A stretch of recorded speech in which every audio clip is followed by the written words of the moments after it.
మనకి గాజులు ధరించినప్పుడు ఆడవాళ్ళకి వేగస్ నర్వ్ అని శరీరంలో ఒక నర్వ్ ఉంటుంది. ఆ నర్వ్ అనేది గాజులు ధరించే చోట దాకా వస్తుంది. అక్కడి నుంచి హార్ట్కి కనెక్ట్ అయి ఉంటుంది. కాబట్టి ఆడవాళ్ళు గాజులు వేసుకుంటే హార్ట్ ప్రాబ్లమ్స్ రావు, బ్లడ్ సర్క్యులేషన్ ప్రాబ్లమ్స్ రావు. అలాగే గాజులు వేసుకుంటే అవి గర్భాశయం మీద కూడా ఒక ప్రెజర్ని కలిగిస్తాయి. అక్కడ గాజులు వేసుకునే చోట ఉన్న నర్వ్స్ గర్భాశయం మీద మంచి ప్రెజర్ కలిగించి చక్కగా నార్మల్ డెలివరీ అయ్యేటట్లు చేస్తాయి. కాబట్టి సైంటిఫిక్గా కూడా గాజులు వేసుకోండి. ఈ ప్రత్యేకమైన రంగులు ఉన్నటువంటి మట్టి గాజులు వేసుకోండి.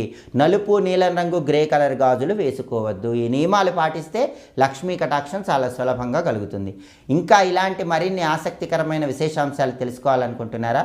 అయితే మా మాచిరాజు జయం యూట్యూబ్ ఛానల్ని తప్పకుండా సబ్స్క్రైబ్ చేయండి. సర్వే జనాః సుఖినో భవంతు. స్వస్తి.